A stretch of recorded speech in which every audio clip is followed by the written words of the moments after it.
और उसके बावजूद जिस तादाद में आप आए हैं, दिल से आपका शुक्रिया अदा करता हूं। बहुत बहुत शुक्रिया। और दूसरा कि मैंने फैसला किया कि मैं इलेक्शन लड़ूंगा बन्नू में। अभी आता हूं उसकी तरफ।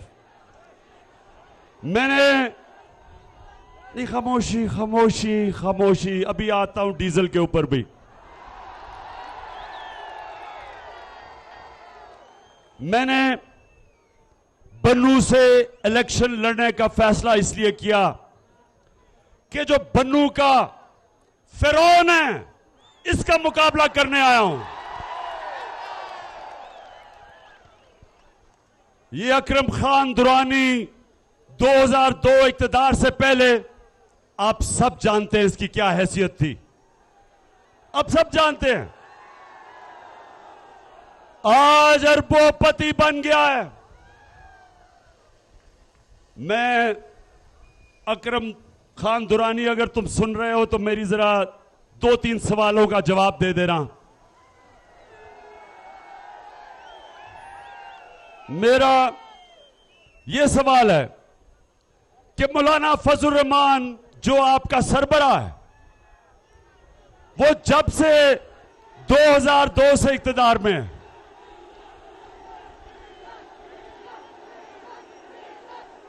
नहीं डीजल नहीं, मौलाना फजल रहमान एक मकनातीस है। एक मकनातीस है, जिधर पावर होती है उससे जाके जुड़ जाता है। या मैं इस तरह कहूं कि एक मिसाइल होता है ना, मिसाइल होता है हीट सीकिंग, उसे कहते हैं हीट सीकिंग मिसाइल। मौलाना फजल रहमान है पावर सीकिंग मिसाइल। जिधर इक्तदार है उधर मौलाना फजल रहमान पहुंच के और कश्मीर कमेटी का चेयरमैन जरूर बनता है। कभी पूछो बेचारे कश्मीर के लोगों से जो जुल्म हो रहे हैं, ये कितना इसने आपका केस लड़ा है कश्मीर कमेटी के चेयरमैन ने। लेकिन फजल रहमान के और दुरानी के हालात बेहतर होते गए हैं। बन्नू के लोगों के हालात, मैं उसके ऊपर भी अभी आता हूं। लेकिन मैं आप नौजवानों, खास तौर पे आप आज वो नौजवान हैं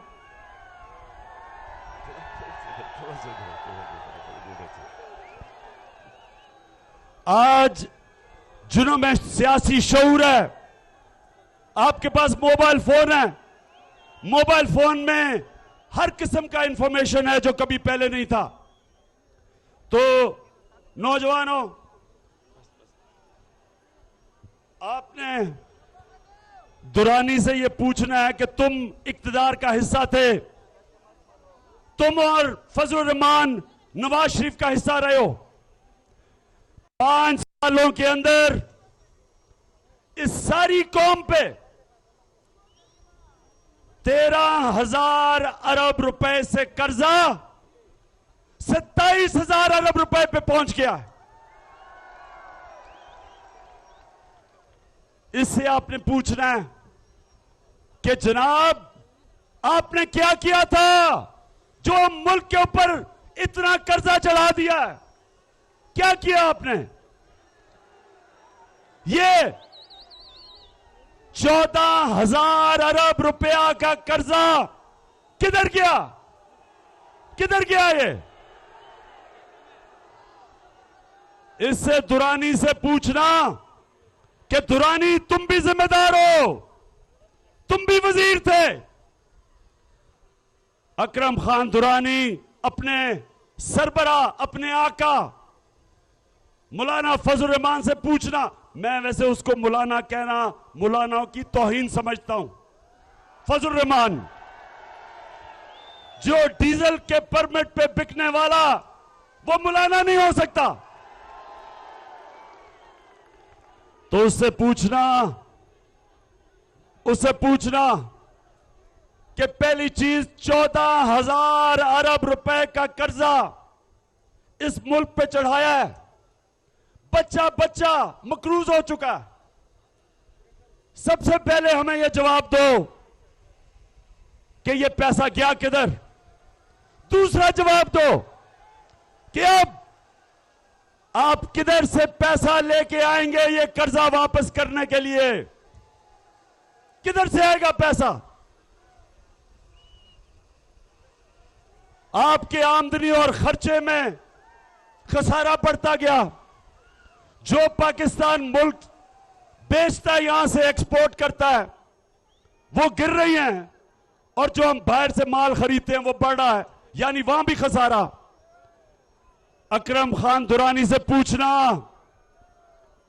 कि जब तुम आए थे मुझे क्यों निकाला नवाज शरीफ के साथ? तो $1 की कीमत 100 रुपया थी, आज $1 125 रुपए का पहुंच गया। यानी अगर आपके बैंक में 125 रुपए पड़े थे, आज उसकी कीमत सिर्फ 100 रुपया रह गई है। कौम गरीब हो गई है। लेकिन वो लोग जिन्होंने मुल्क का पैसा चोरी करके बाहर लेके गए, नवाज शरीफ की तरह, जरदारी की तरह, जो इस मुल्क से पैसा मनी लॉन्ड्रिंग करके बड़े बड़े मोहल्ला जायदादें बिजनेस की। सुने, अगर आज नौजवानों, अगर आज याद रखें, 10 साल पहले $60 का था, $1 60 रुपए का था, आज 125 रुपए का। मतलब कि 10 साल पहले अगर आपके बैंक में 100 रुपया पड़ा था, आज उसकी कीमत, यानी वो क्या खरीद सकता है, वो सिर्फ 50 रुपए रह गया। और अगर आपका पैसा बाहर पड़ा था, डॉलर में पड़ा था, पाउंडों में पड़ा था, तो अगर आपका 100 रुपया 10 साल पहले 100 रुपया था, अगर वो डॉलर और पाउंड में था, वो 200 रुपया हो गया। मतलब कि कौम गरीब हो गई है, ये लुटेरे अमीर हो गए। और दुरानी से ये पूछना कि ये जो तुमने बिजली, तुम्हारे हुकूमत ने बिजली बनाई, आज सारे बर्रे सगीर में सबसे महंगी बिजली है। आज सारे हिंदुस्तान, बांग्लादेश, श्रीलंका, उनकी गैस और बिजली पाकिस्तान से सस्ती है। जैसे जैसे, सुने जरा, ये आपके लिए नौजवानों, आपके मुस्तकबिल के लिए, आप शऊर रखने वाले नौजवानों, $1 डॉलर के मुकाबले में जब गिरता है तो बिजली और गैस और पेट्रोल और डीजल महंगा हो जाता है। मौलाना फजल रहमान भी महंगा हो जाता है। सुने आप, ये आप सुने, अब मैं आपको बताऊं कि पख्तूनख्वा की हुकूमत ने, कि तहरीक इंसाफ की हुकूमत ने, हमने पूरी कोशिश की कि पानी के ऊपर बिजली बनाई जाए, क्योंकि पानी के ऊपर बिजली का मतलब यह कि अगर डॉलर महंगा होता है तो बिजली महंगी नहीं होती। लेकिन अगर आप तेल पे बाहर से तेल इंपोर्ट करके बिजली बनाएंगे, आप बाहर से कोयला ला के बिजली बनाएंगे, आप एलएनजी कतर से लेके बिजली बनाएंगे, तो जैसे जैसे रुपया गिरेगा आपकी बिजली भी महंगी, आपकी पेट्रोल भी महंगा, आपका डीजल भी महंगा। उसका मतलब जब आपका डीजल महंगा होता है तो ट्रांसपोर्ट महंगी होती है। जब ट्रांसपोर्ट महंगी होती है, सारी चीजें महंगी होती है। तो जो हमने कोशिश की कि पानी पे बिजली बनाने की, मैं सिर्फ आज आप सबके सामने ये चीज इसलिए रख रहा हूं कि आपने, जब अकरम दुरानी कहेगा कि जी मुझे वोट दे दो, उससे आपने पूछना है कि हमने, पख्तूनख्वा की हुकूमत ने पहले तो 4 प्रोजेक्ट बनाए बिजली से, पानी से बिजली बनाने के लिए। वो पेहूर के अंदर है, वो मचाई है, वो रनोलिया है, वो दारुल खावर स्वात के अंदर पावर है। इससे पहली दफा कभी भी ये सूबाई हुकूमत ने अपने बिजली के प्रोजेक्ट बनाए। शहबाज शरीफ कहते हैं इमरान खान बताओ कितने मेगावाट पैदा किए। शहबाज शरीफ, ये हमने 4 माइक्रो हाइडल पावर स्टेशंस बनाए, जिनमें से हमने एक छोटा सूबा अपने पैसे से 74 मेगावाट बिजली प्रोड्यूस की। इसके अलावा क्योंकि बिजली बहुत बड़ा मसला है, इसके अलावा हमने 300 छोटे छोटे पावर स्टेशन चश्मों के ऊपर बनाए। 300 छोटे छोटे गांवों के, जिधर कभी बिजली नहीं थी, उन गांवों के लोगों को बिजली मिलनी शुरू हुई। वहां जिधर 20-20 घंटे की लोड शेडिंग थी, उधर हमने छोटे छोटे पावर स्टेशन, जिनको माइक्रो हाइडल पावर स्टेशन कहते हैं, 300 बनाए। लेकिन जो आपने अकरम दुरानी से पूछना है वो ये, हमने 700 मेगावाट, बड़ी बिजली होती है, 700 मेगावाट के हमने साइन किए कॉन्ट्रैक्ट्स, एमओयू जिसे कहते हैं, 700 मेगावाट। मैं आपको वो भी बता देता हूं कौन से, किन जगहों के ऊपर ये हमने बिजली के ऊपर, पानी के ऊपर जो बिजली बनानी थी, मैं वो भी बता देता हूं। वो है शर्मई, नारायण डैम बना रहे थे नारायण पे, शिकोकच, अकारी गोल, बटाकुंडी, गोरबंद और नंदीहर पावर स्टेशन। ये इनको अगर ये चल पड़ते तो 700 मेगावाट की बिजली मिलनी थी, पानी पे सबसे साफ और सस्ती बिजली। लेकिन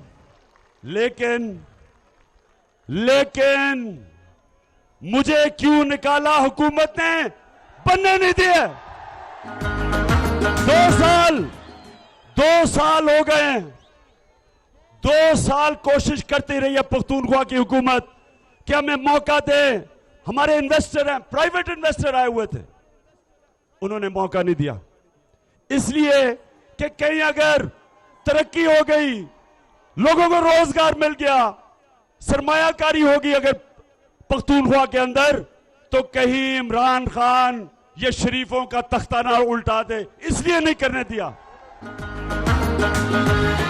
दिल में हो नीयत साफ, तो हो इंसाफ, कहे इमरान खान, तो चली है अब तहरीक, ये होगा ठीक, ये प्यारा पाकिस्तान। अच्छा, अब मेरे बनू के नौजवानों, क्योंकि मुस्तकबिल आपका है, अब मैं आज आपको एक कहानी सुनाना चाहता हूं, जरा बड़े आराम से सुननी है आपने। मेरे साथ एक नौजवान, मेरे लिए नौजवान, आपके लिए नौजवान होगा, उसका नाम है अनिल मुसर्रत। वो इंग्लैंड से यहां मैंने उसको बुलाया है, इसकी जरा कहानी सुनना।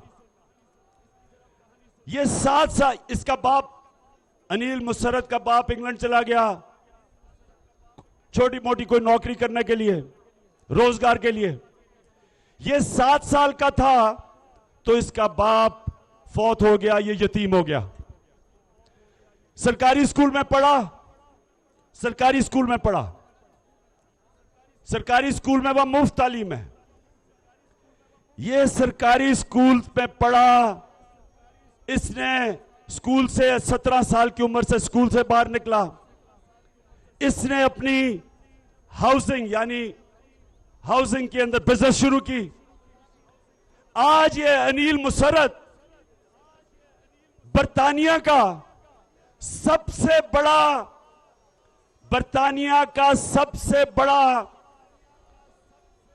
हाउस बिल्डिंग का सबसे बड़ा बिजनेसमैन आज ये है। अब से सुने, मैं ये क्यों आपको बता रहा हूं, 2 वजह से बता रहा हूं।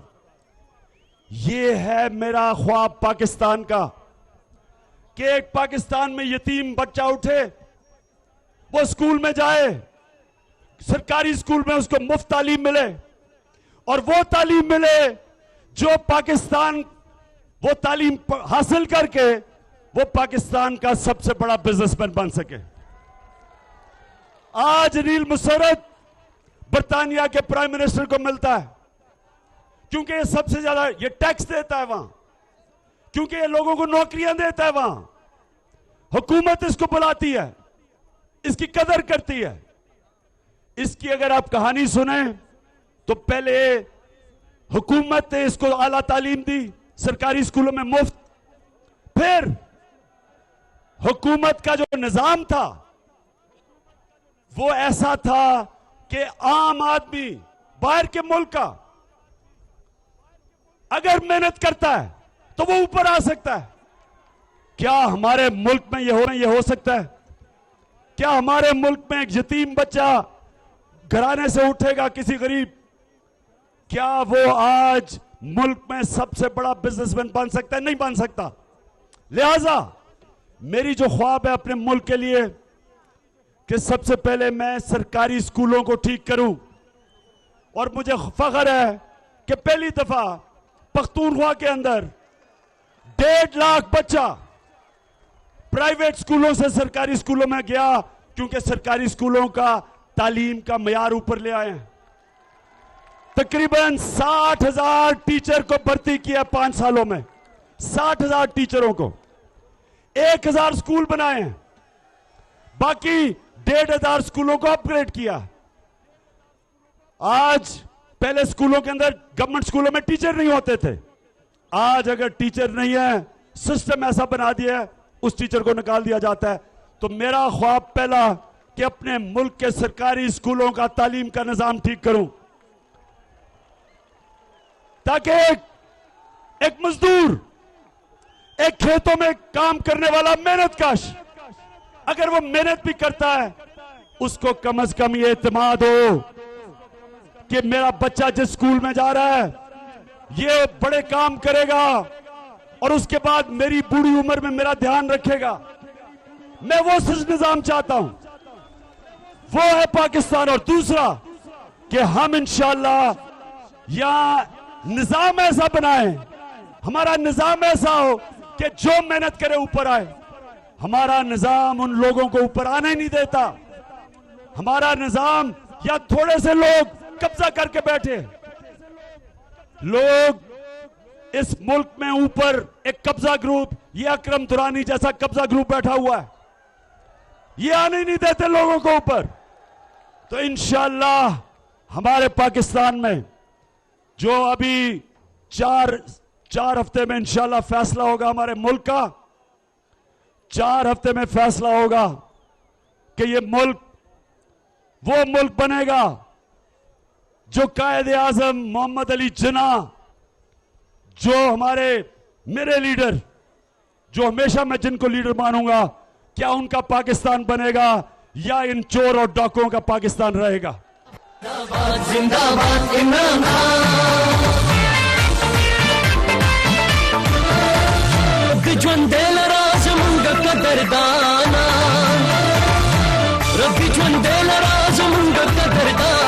खाना इमरान खाना जिंदाबाद जिंदाबाद इमरान खान, जिंदाबाद जिंदाबाद इमरान खान। अच्छा जी, ये सामने देख लो, ये शाहिद खटक नहीं, ये इधर से नहीं है, शाहिद खटक यहां से नहीं है। इसको करक में हमने नेशनल असेंबली का टिकट दिया है। ये हमारे आईएसएफ से नौजवान उठ के ऊपर आया है, कोई इमरान खान का रिश्तेदार नहीं है, कोई सिफारिशी नहीं है, नौजवान है। अच्छा अब सुने, मैं पहले तो अपने हमारे 4 कैंडिडेट्स हैं जिनको आपने जताना है, लेकिन उससे पहले देखिए, आज सारे पाकिस्तान में 5 साल तहरीक इंसाफ की पख्तूनख्वा में हुकूमत हुई, नून लीग की पंजाब में और पीपल्स पार्टी की सिंध में। मैं आज आपके सामने चैलेंज करता हूं, मैं ये तो नहीं कहता कि मैंने पेशावर को पेरिस बना दिया है, मैं ये नहीं कहता। मैं ये कहता हूं कि मुकाबला कर लो हमारा इन दोनों हुकूमतों से जो 6-6 दफा बारियां ले चुकी हैं, 6-6 दफा सूबे में बारी ले चुकी है। सबसे पहले पख्तूनख्वा का पुलिस का निजाम और पंजाब और सिंध का पुलिस का निजाम देख ले।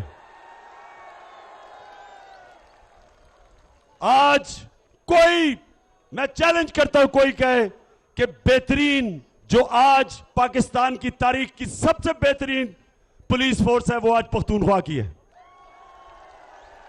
दूसरा, इसके साथ पहली दफा पख्तूनख्वा ने कानून पास किया है कि कोई भी सिविल केस 1 साल से ज्यादा नहीं जा सकता। इसका मतलब कि जमीनों के आधे केसेस अदालत में जमीनों के होते हैं, 20-20 साल जमीनों के केस चलते हैं। पख्तूनख्वा के अंदर 1 साल से ज्यादा कोई केस नहीं जा, फैसला होना होगा 1 साल के अंदर। दूसरा, कोई भी सर्वे करवा लो, पख्तूनख्वा का जो तालीम का निजाम है सारे पाकिस्तान में सबसे बेहतर है।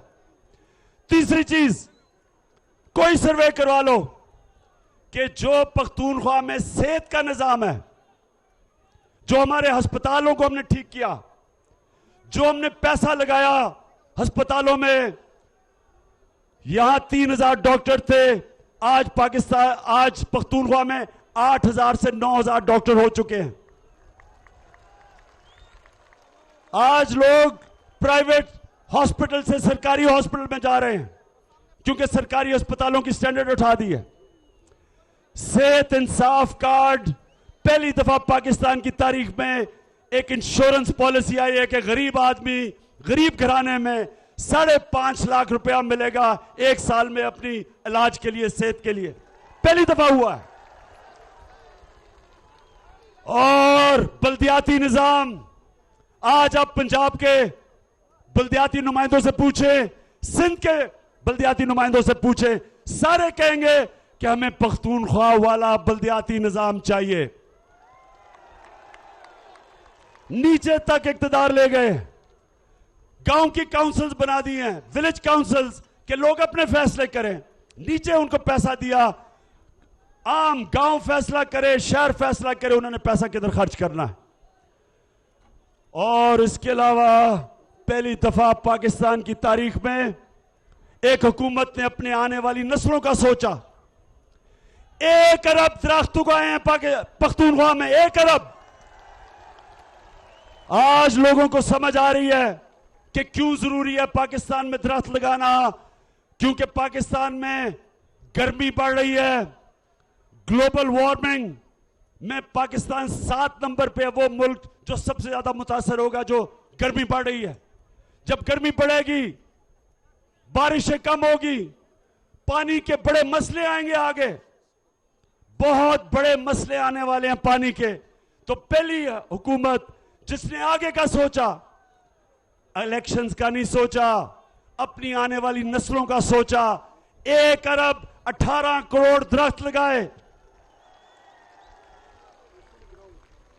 तो मैं आप सारों को आज आखिर में ये कहना चाहता हूं, मैं आपके साथ इलेक्शन लड़ रहा हूं, आपने मुझे जिताना है, मैंने आपको जिताना है।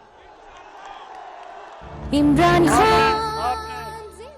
अच्छा, मैं अपने कैंडिडेट्स को, शाह मोहम्मद वजीर हमारे बड़ा चीता है हमारा, जो अकरम खान दुरानी को डर नहीं सकता उससे, यानी शाह मोहम्मद वजीर, ये दुरानी जो अपने आप को बहुत बड़ा बदमाश समझता है, शाह मोहम्मद वजीर उससे नहीं डरेगा। मलिक जायद वजीर, वो भी हमारे पीपी के कैंडिडेट हैं, और मलिक अदनान खान, हाथ खड़ा करो, अदनान, और फिर पख्तून यार खान जो मुझे इलेक्शन लड़वा रहे हैं। मैं सारे मेरे कैंडिडेट्स हैं, आपने उनको जिताना है इंशाल्लाह। हाँ, मलिक जायदुल्लाह ने तो तकरीर की, मलिक साहब भी हमारे एमपी हैं। आप सब के लिए अब मैं अपनी तकरीर खत्म करता हूं सिर्फ एक चीज से, आप सब ने अल्लाह से दुआ करनी है कि अल्लाह उस पार्टी को जिता, तहरीक इंसाफ को नहीं, इमरान खान को नहीं, अल्लाह उस पार्टी को जिता जो पाकिस्तान में लोगों को गुर्बत से निकालेंगे,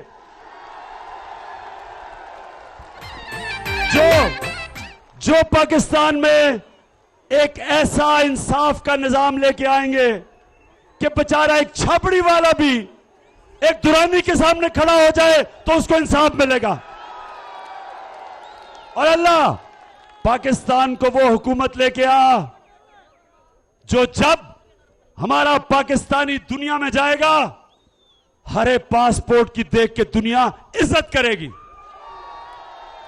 और आखिर में वो अल्लाह पाकिस्तान बना, उस हुकूमत की मदद कर, उस पार्टी की मदद कर इलेक्शन जीतने में, इक्तदार में आने की, जो पार्टी इस मुल्क में एक ऐसा निजाम लेके आएगी, इदारे ऐसे बनाएगी कि वो दिन आएगा जब बाहर से पाकिस्तानी पाकिस्तान में नौकरियां ढूंढने आएंगे, बाहर से गैर पाकिस्तानी बरतानिया से लोग पाकिस्तान में नौकरियां ढूंढने आएगा। इंशाअल्लाह अल्लाह से दुआ करना कि उस पार्टी को जिताए जो इस मुल्क को, जिधर ये नीचे जा रहा है, जिधर उन्होंने कर्जों में डुबो दिया है, चोर खुद अमीर हो गए हैं, कौम को गरीब कर दिया है, अल्लाह इनसे निजात हासिल करवाए इंशाअल्लाह। पाकिस्तान